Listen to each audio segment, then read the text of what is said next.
Segundo livro das Crônicas, capítulo 20. Vamos ler apenas o versículo 12.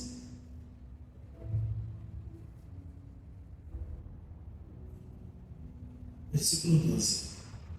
Ah, nosso Deus, porventura não os julgarás, porque em nós não há força perante esta grande multidão que vem contra nós, e não sabemos o que faremos, porém os nossos olhos estão postos em Ti. Amém? E mesmo se sentar em nome de Jesus. Há momentos da nossa vida, há situações que nós enfrentamos que nós simplesmente paralisamos. Às vezes passamos por momentos de dificuldades, por momentos de angústias, e que nós não sabemos o que fazer. Um momento de dor, um momento de angústia, um momento de aflição, mas a situação, para piorar, requer de nós uma tomada de decisão. Além da angústia da alma, além da angústia da dor e da situação difícil que nós encontramos, nós somos apertados porque nós precisamos resolver o problema. Nós precisamos tomar uma atitude, tomar uma decisão. Mas o que fazer quando não sabemos o que fazer? Se eu estou sem direção e eu preciso tomar uma decisão, eu preciso tomar uma direção, eu preciso fazer alguma coisa, mas o que fazer? E há momentos, muitos eu diria, que nós não sabemos o que fazer. O homem gosta de estar no controle das coisas, gosta de estar na frente, coordenando tudo. Mas há momentos que nos foge do controle e nós não sabemos o que fazer. Esse versículo que nós lemos fala justamente disso, e é sobre isso que eu gostaria de meditar com os irmãos essa manhã. O que fazer quando não sabemos o que fazer? Antes de chegar nesse versículo, Josafá, um homem de Deus, um rei temente ao Senhor, ele governava o povo de Judá. Judá foi o povo que se desligou com o reino do norte, que ficou conhecido como Israel posteriormente. No reino do norte só havia reis maus, reis desobedientes, reis que não agradavam a Deus. Em Judá também havia reis maus, mas havia Josafá, havia Asa, havia outros reis que mesmo num cenário, num contexto de idolatria, sempre buscavam servir a Deus. E a ordem que Deus dava para os reis bons, para os reis tementes a Deus, era que aqueles que fossem rei de Judá não deveriam fazer aliança com outros povos, com outros reis, com outras nações. Não é porque eles não gostavam das outras nações, é porque as outras nações eram idólatras. E se esses reis bons fizessem aliança com eles, certamente eles iam também cair na idolatria.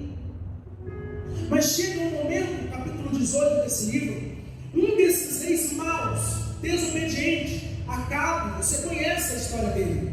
A história não tem nada de bom para dizer a respeito daquele homem.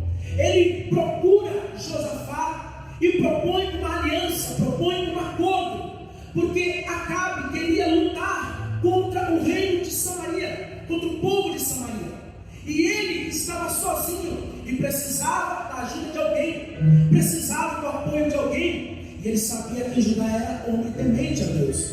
Josafá, ele até quis buscar uma direção de Deus, mas o fato é que ele fez uma aliança com Acabe e não podia.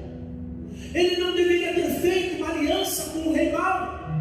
E no capítulo 19, o Senhor precisa levantar alguém para repreender Josafá e dizer: Josafá, você vai ficar fazendo por acaso aliança com quem não teme ao Senhor? Eu quero dizer para você que a tua aliança é com Deus, o teu conselho é com Deus. Não perca tempo se aliançando, fazendo amizades, fazendo alianças com pessoas que não temem ao Senhor. A tua aliança é maior, porque a aliança da terra é com Deus.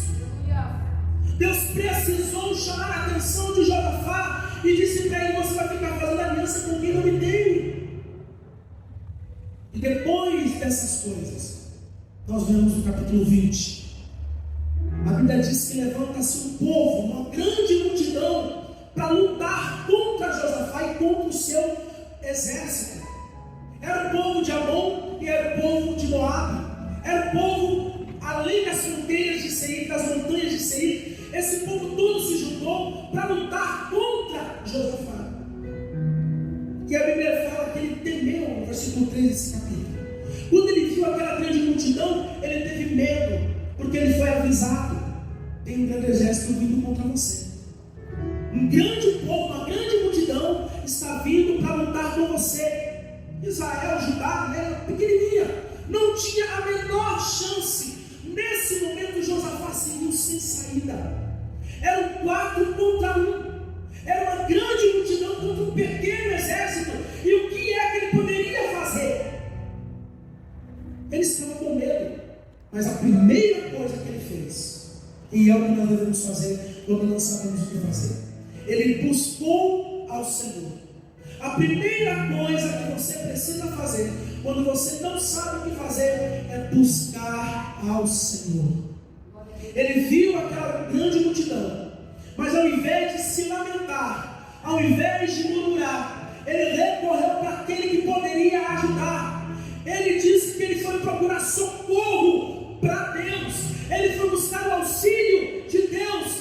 Ao invés de ele se lamentar, ao invés de ele murmurar, ao invés de ele praguejar, ele foi buscar a presença de Deus. Quando você não sabe o que fazer, você não pode ficar parado, porque não saber o que fazer não é sinônimo de não ter o que fazer. Josafá até não podia saber o que ele faria naquela situação, mas uma coisa ele fez: ele buscou ao Senhor. A Bíblia fala que ele apregou um jejum nacional. Crianças, mulheres, homens, toda a nação orou ao Senhor, jejuou ao Senhor, entrou no templo para buscar a face do Senhor. Você quer obter resposta para a situação que você não sabe o que fazer? Você precisa buscar ao Senhor. Livro de Jeremias, capítulo 29, versículo 13 diz: buscar-me-eis e me encontrareis quando me buscardes de todo o vosso coração. É na presença de Deus, é nos atos do Senhor, é porque vem de lá a resposta que nós precisamos, o auxílio que nós precisamos. Muitas vezes não dependerá nem de nós e nem da nossa capacidade intelectual, mas dependerá exclusivamente do Senhor, porque é dele que vem o livramento.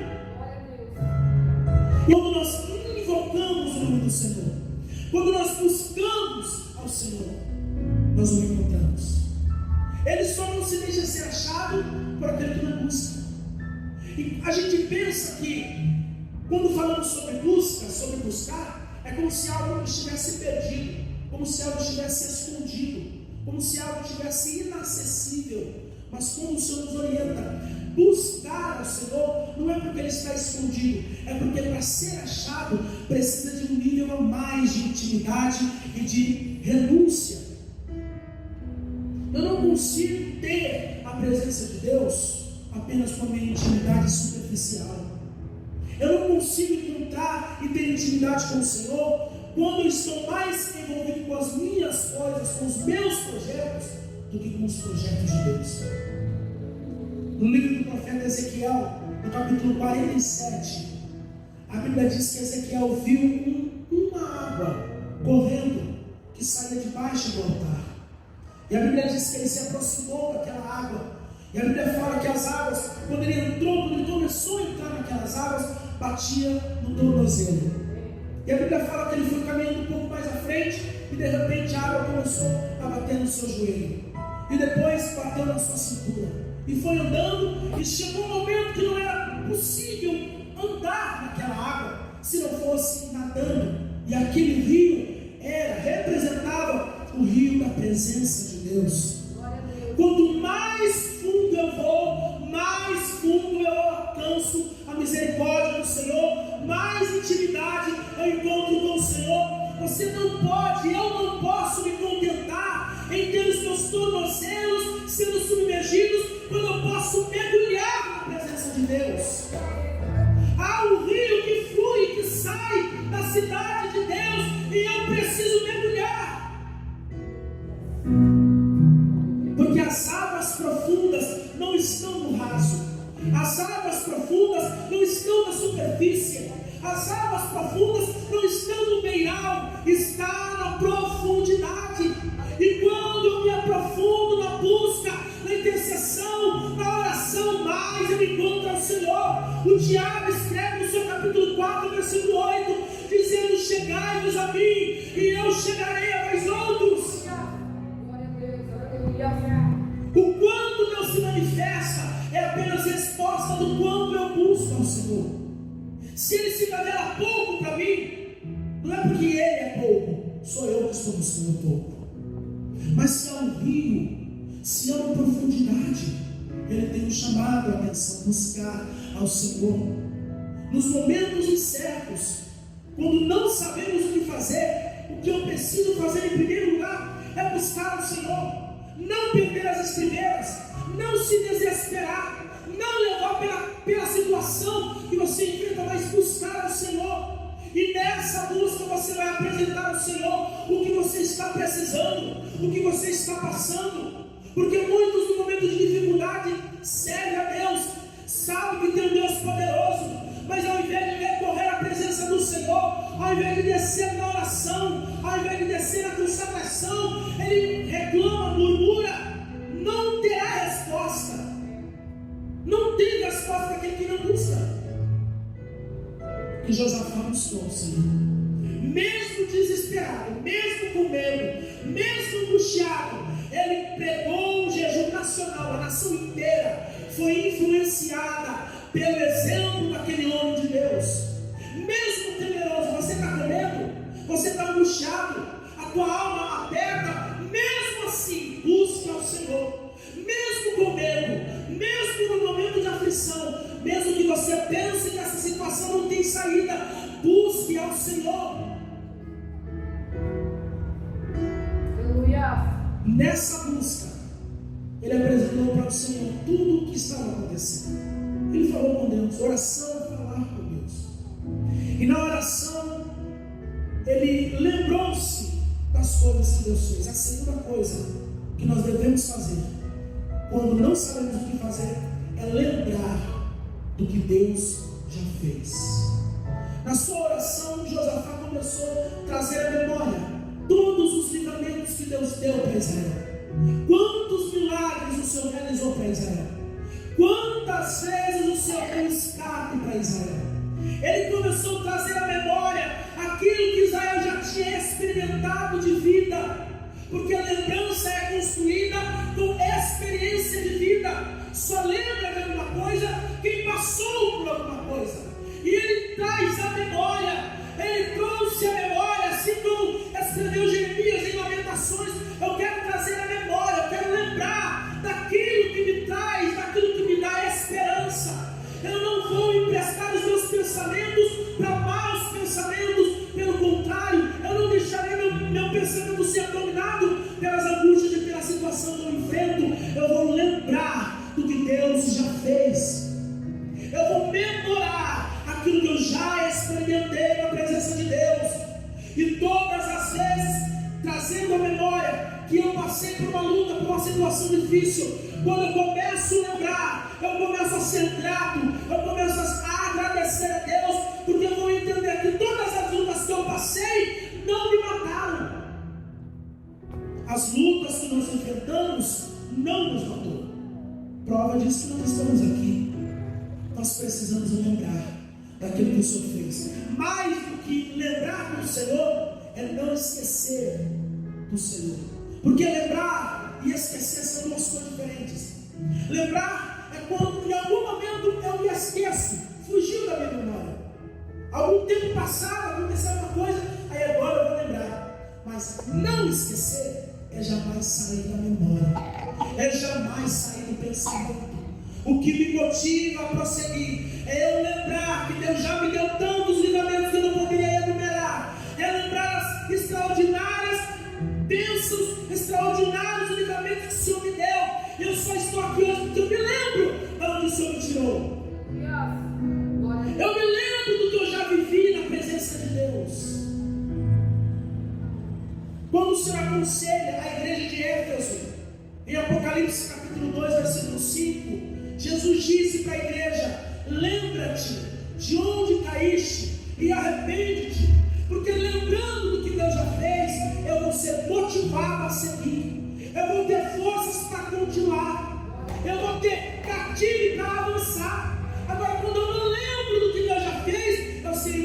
ingrata. Eu serei uma pessoa irresponsável.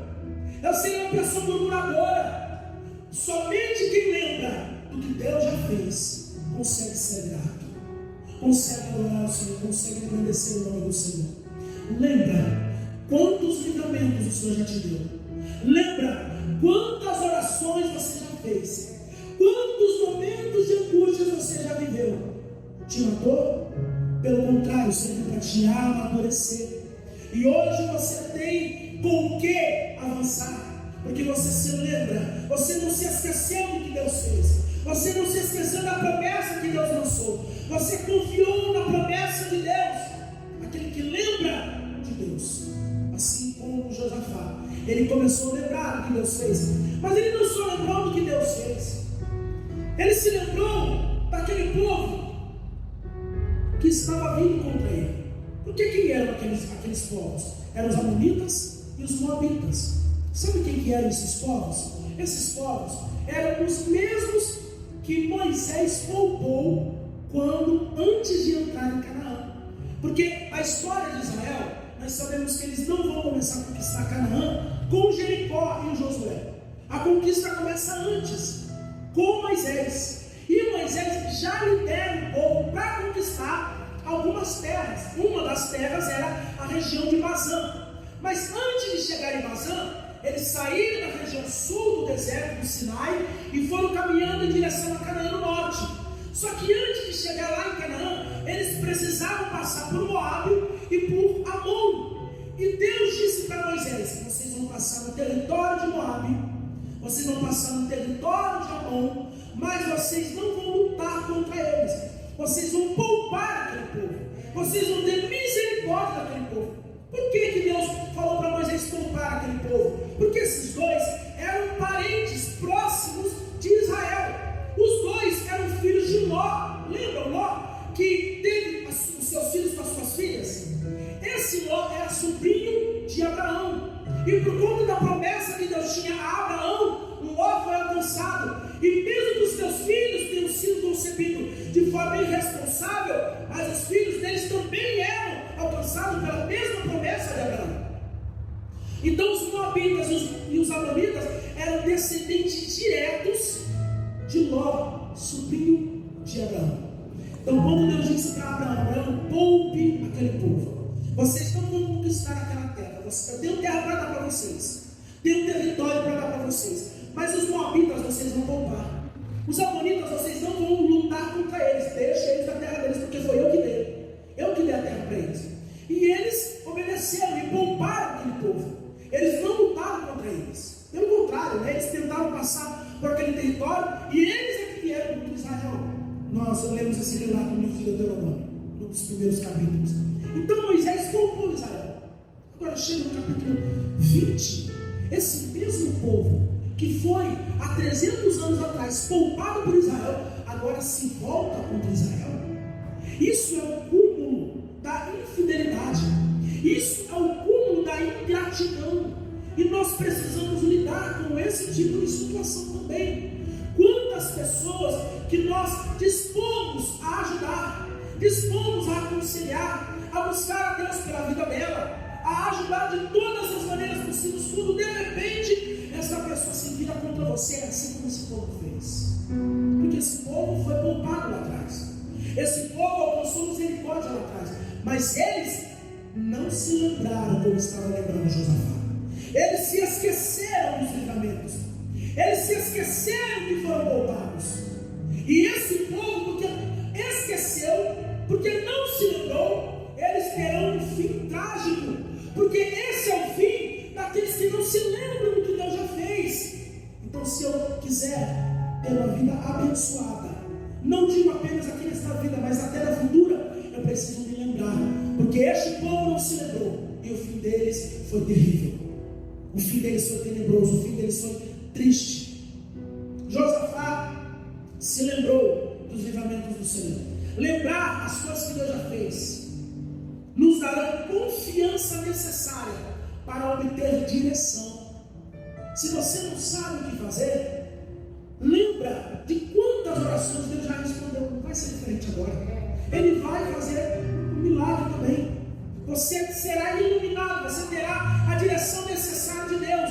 Mas você precisa lembrar, você precisa alimentar a sua esperança, você precisa alimentar os seus pensamentos.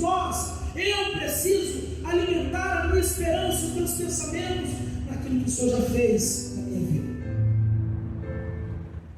E depois disso, depois de lembrar, a terceira coisa que Josafá faz está no versículo 12, que nós lemos: nosso Deus, porventura não nos julgará?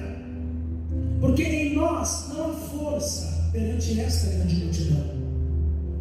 A terceira coisa é reconhecer a nossa impotência. Quando nós reconhecemos a nossa fraqueza, que nós somos pequenos e que essa situação foge das nossas forças, foge do nosso controle. Reconhecer que somos falhos, reconhecer que somos finitos, reconhecer que somos incapazes, que somos pequenos, reconhecer que nós precisamos de alguém mais forte do que nós. Josafá disse: Senhor, em nós não há força, nós não temos força necessária, nós não sabemos o que fazer, nós não temos a direção necessária, nós precisamos da ajuda do alto, nós precisamos da ajuda do céu. Eu não sei o que fazer, eu não consigo fazer o que é necessário fazer, eu não tenho força, Senhor. Reconhecer a nossa impotência, que somos frágeis, e assim como o salmista diz, que nós somos como a erva do campo, que de manhã floresce, mas que quando entardece logo se desfaz. Nós somos a vida humana, a vida do ser humano é tão curta, é tão frágil, é tão simplória. Reconhecer que nós somos impotentes não é vergonhoso para ninguém. Reconhecer que somos incapazes nos dá condição de entender a força que se manifesta na fraqueza. É por isso que o apóstolo Paulo disse na sua segunda epístola aos Coríntios, capítulo 12: eu me alegro na minha fraqueza. Quando ele diz fraqueza, não é pecado, porque ele diz aqui que aquela fraqueza era o momento que ele se via tendo grandes visões, tendo grandes revelações, e para que ele não se ensoberbecesse, Deus permitiu que ele fosse esbofeteado, para o seu coração não ser exaltado. Então, para ele não correr esse risco de se exaltar, ele se considerava fraco, porque ele não conseguia nem dominar aquele sentimento de querer se engrandecer pelas visões que ele estava tendo. Então ele disse: a fim de que eu não me exaltasse pelas visões que eu estava recebendo, Deus permitiu com que eu fosse esbofeteado, para eu lembrar de que a força não é minha. É por isso que eu me alegro na minha fraqueza, é por isso que eu me alegro nas coisas impotentes, porque é na fraqueza, é quando eu reconheço que sou incapaz, que o poder de Deus se aperfeiçoa, porque o poder de Deus se aperfeiçoa na fraqueza. É quando eu reconheço que não posso, é quando eu reconheço que sou fraco, é quando eu reconheço que sou pequeno, mas mesmo sendo pequeno, é aí que vem o passo seguinte, porque reconhecendo a minha pequenez, eu recorro a um Deus que é forte, reconhecendo a minha baixa estatura, eu recorro para aquele que é o soberano do universo. Eu sei que sou incapaz, mas eu sirvo a um Deus que tudo faz. Somente quando eu entendo que eu sou impotente, eu posso recorrer para aquele que é todo potente, todo poderoso, que pode todas as coisas, que faz todas as coisas, que move céus, abre o mar vermelho, faz descer maná, faz brotar água da rocha, faz parar o sol, faz morto ressuscitar, faz o inferno segurar. Esse Deus, ele é forte. Nós somos impotentes, mas nós servimos ao Deus que tudo pode. E Josafá entendeu isso e foi recorrer para aquele que era poderoso. Ele disse: Senhor, nós não sabemos o que fazer, mas os nossos olhos estão postos em Ti. A minha fraqueza me impossibilita, mas na minha fraqueza eu vou buscar o forte. Na minha pequenez eu vou buscar o grande. Na minha incapacidade eu vou buscar aquele que tudo é capaz de fazer.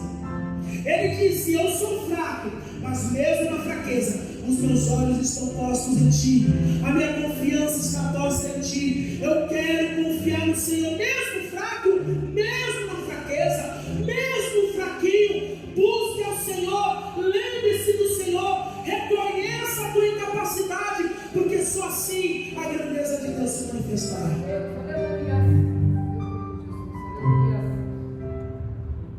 E por último, quando Josafá buscou o Senhor, ele queria uma resposta. Lembra que ele não sabia o que fazer, ele estava buscando a direção de Deus. E quando ele estava buscando ao Senhor, quando ele estava orando ao Senhor, a Bíblia fala que Deus levanta um homem, Jaziel, no meio da congregação. A Bíblia diz que esse homem foi cheio do Espírito de Deus. O Espírito Santo tomou aquele homem e começou a falar para Josafá, dar a direção que ele precisava, dar a instrução que era necessária. Ele diz: escute vocês, Judá, Jerusalém, e você, Josafá, não precisa se preocupar, não precisa temer, não precisa se assustar. Nessa batalha você não vai ter que pelejar. Nessa peleja é Deus quem pelejará por vós, é Deus que batalhará por vós, que batalhará por vós. Descansa, confia, não se atemorize. A resposta que Josafá precisava chegou, a direção que ele precisava, a instrução que ele buscava chegou. E Deus usa um homem para dar a direção que Josafá precisava. O que você precisa fazer, Josafá? É não temer, é não se assustar. Nesta peleja você não vai ter que pelejar, porque esta peleja não é vossa, senão de Deus. A peleja é do Senhor. Descansa o teu coração. Quando Josafá ouviu a resposta de Deus, que momento de refrigério. Quando nós não sabemos o que fazer, o Senhor nos dá a direção. Naquele momento, o coração de Josafá se encheu de alegria, se encheu de prazer, se encheu de gozo, de estar na presença de Deus e ouvir a direção de Deus. Porque para isso ele estava buscando. Ele precisava de uma resposta, ele precisava de uma direção. E quando ele obteve a direção de Deus, quando ele ouviu a instrução de Deus, a Bíblia diz que ele adorou ao Senhor.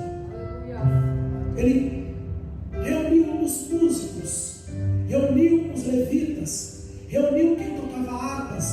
Agora, o curioso é que Josafá ainda não tinha recebido o livramento. Josafá não foi vitorioso ainda. Josafá não obteve vitória contra aquele povo que vinha contra eles. Mas olha a atitude de Josafá.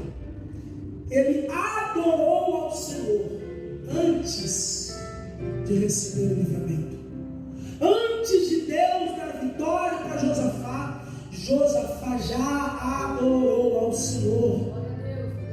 Porque o coração de Josafá, a adoração de Josafá, não estava condicionada ao livramento, não estava condicionada à resposta que ele estava buscando a Deus. Ele não viu o livramento, mas já começou a adorar, porque o que motivou Josafá a adorar não foi a vitória que ele alcançaria, foi a palavra de Deus. Deus disse que ele seria vencedor, então ele se apegou nessa palavra, e sem antes ver o milagre, sem antes ver o livramento, ele adorou ao Senhor antes de obter a vitória. Esse é o verdadeiro adorador. Adora antes de ver o livramento, adora antes de receber o escape, adora antes de saber o que é que Deus vai fazer, porque a sua adoração não está contida, não está condicionada no que Deus pode ou não fazer. Pelo contrário, a adoração de verdadeiro adorador é genuína, porque está com o seu pensamento e com o seu foco certo. A adoração do verdadeiro adorador, ele tem como único motivo o próprio Deus.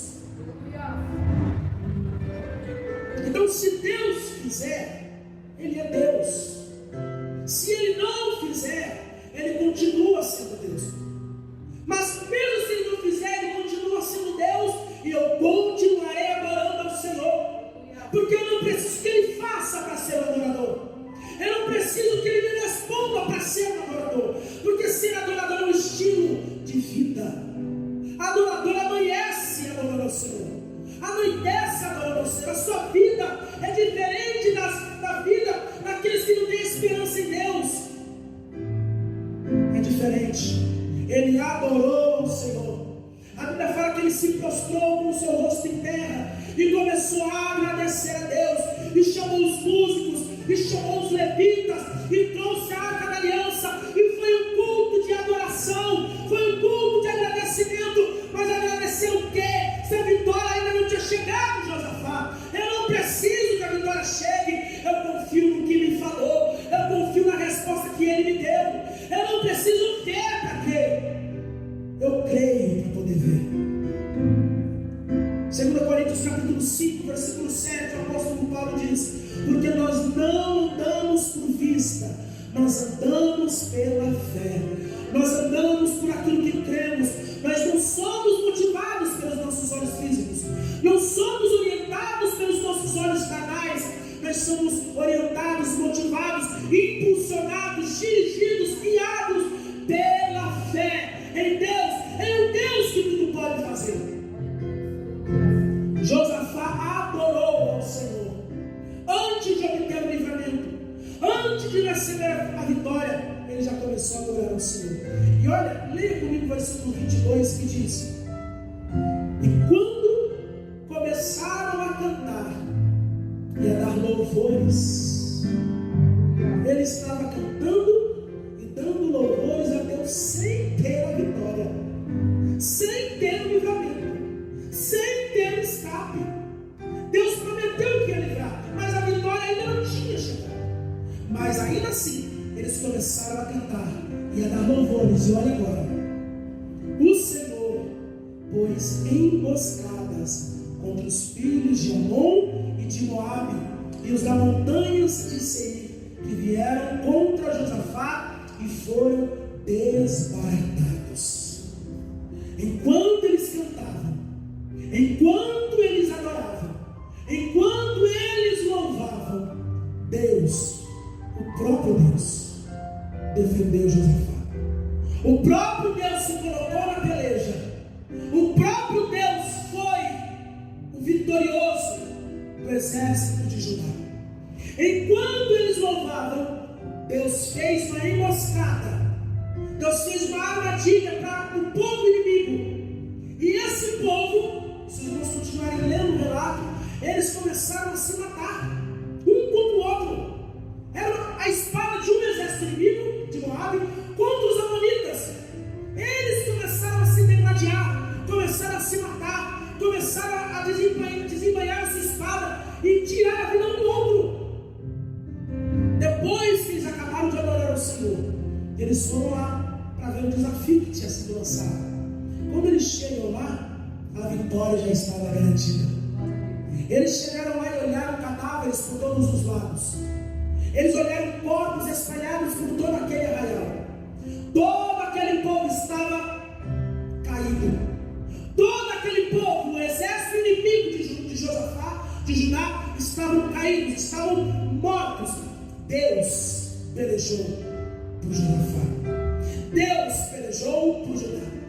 Enquanto ele adorava, Deus dava o livramento. Enquanto você adora o Senhor, enquanto você mantém o seu pensamento fixo no Senhor, Ele prepara o livramento, Ele prepara a instrução, Ele garante a vitória, Ele garante o escape, Ele dá a instrução e a direção que você precisa. Enquanto você adora, Deus provê o livramento. Quando Josafá chegou lá, ele não precisou lutar como Deus tinha falado. Ele não precisou lutar, não precisou desembanhar a sua espada, não precisou ir para a peleja, porque a peleja era de Deus. E se era de Deus, já era certa a vitória, porque toda peleja que Deus se propõe a lutar, Ele vence. E é por isso que Ele é chamado o Senhor dos exércitos, porque quando Ele se coloca numa guerra, quando Ele se coloca numa batalha, Ele entra para ganhar. Ele não perde. O nosso Deus jamais perdeu batalha. O nosso Deus não conhece derrota. O nosso Deus não sabe o que é perder. Quando ele foi na peleja, a vitória já estava certa. E Josafá obteve vitória. Na adoração, Josafá obteve resposta de Deus. E Deus foi o livramento para ele. Deus foi o exército de Josafá. Não precisou ir lutar. desbaratado, destruído. Mas ele não viu só isso. A Bíblia fala que andando entre os mortos, ele viu os despojos daquilo. Muito ouro, muita prata, muita coisa, riqueza, prosperidade estavam ali. Era só pegar, era só levar para casa. Quando nós gastamos forças carnais com inimigos espirituais, a tendência é nos cansar, porque coisas espirituais, inimigos espirituais, só se vence com armas espirituais. Quando eu me esforço para ganhar um grito, para ganhar um argumento, para ganhar a vingança, para ganhar um ódio, o inimigo que opera no mundo espiritual não será vencido. Não será vencido. É necessário armas espirituais. E a Bíblia fala que as nossas armas são poderosas em Deus para desfazer as muralhas do inferno. Josafá viu o livramento de Deus. Ele não precisou ir para o campo de batalha, ele não precisou agir com a força do seu braço, ele precisou usar armas espirituais. Ele precisou recorrer a Deus buscando armas espirituais. E foi com armas espirituais que ele venceu, primeiramente, o inimigo que operava por trás daquelas nações, e, consequência, Deus deu livramento no mundo físico. Porque aquilo que eu quero vencer aqui, neste mundo, eu só consigo vencer com o meu espiritual forte em Deus. Agora, eu quero vencer as aflições desta vida, mas o meu coração não está voltado para Deus. Eu quero vencer as lutas que eu enfrento nesta vida, aqui neste mundo, mas o meu coração não está voltado na presença de Deus. Eu não busco a Deus. Então, meu irmão, não tem como vencer as aflições desta vida. Jesus Cristo nos disse para ter bom ânimo, porque Ele venceu o mundo. E quando Ele disse vencer o mundo, Ele não venceu as pessoas brigando no tapa, saindo na luta, não. Ele venceu o sistema pecaminoso do mundo, as influências maléficas do mundo, as influências ordinárias do mundo. Mas Ele só conseguiu vencer esse sistema pecaminoso do mundo com o seu espiritual alimentado em Deus. Por isso que Ele disse que a comida dele era fazer a vontade do seu Pai. Nós só conseguiremos vencer este mundo, as aflições desta vida, quando o nosso coração, quando a nossa fé e confiança estiver sendo exercitada diariamente na presença de Deus. Enquanto Josafá orava, Deus deu livramento para Josafá, destruiu o exército inimigo deles, deu bênçãos para ele, e agora material, porque ele colheu ouro, colheu prata. Mas isso é um detalhe apenas, porque a vitória não foi o ouro, a vitória não foi a prosperidade, a vitória não foi o despojo da guerra. A vitória foi saber que o poderoso do universo lutava por Josafá. Foi saber que o poderoso Criador de todas as coisas lutava pelo exército de Judá. A sua maior riqueza, a minha maior riqueza, não são os bens que essa vida pode me proporcionar, mas é saber que, apesar destas coisas, mesmo que eu tenha, mas apesar destas coisas, eu já tenho Deus. Eu já tenho o Senhor que luta por mim. Eu já tenho aquele que deu a vida por intermédio do seu Filho Jesus. Enquanto eu adoro, eu confio no Senhor, porque agradecer a Deus depois de receber o milagre, isso se chama gratidão.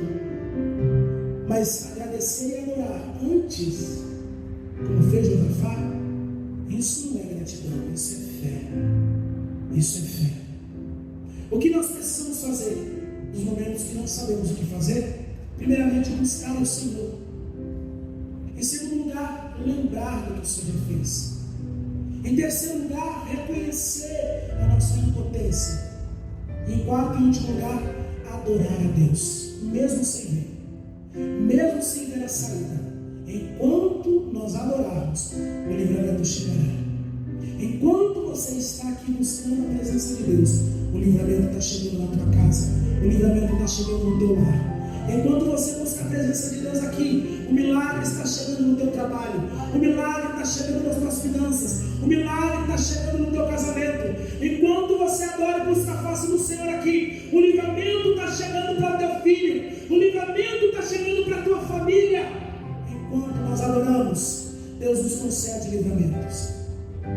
A vitória é apenas fruto da busca incessante de Josafá. Aquilo que estava embaraçado na vida de Josafá, que ele se viu perdido, sem saída, ele teve direção. Ele não sabia o que fazer, mas agora ele recebeu a orientação de Deus e foi instruído. Deus te dará a direção, Deus te dará o caminho, Deus te dará a rota, a trajetória que você precisa fazer. Ele sabe da trajetória, Ele sabe dos caminhos ainda que serão percorridos. E quando você não saber o que fazer, para onde vai correr, o Senhor te dará a instrução, o Senhor te dará o escape e a trajetória necessária. Que Deus nos ajude a olhar para Josafá como um exemplo de fé, de busca, de confiança em Deus, e a crer que o mesmo Deus de Josafá é o nosso Deus. O Deus que deu vitória para Josafá e para Judá, Ele não mudou, Ele continua sendo o mesmo. É o mesmo Deus que deu vitória para Josafá, mas é o mesmo Deus que nos dá direção hoje. O nosso Deus não muda, o nosso Deus é o mesmo ontem, hoje e há de ser eternamente. Que Deus nos dê força em nome de Jesus.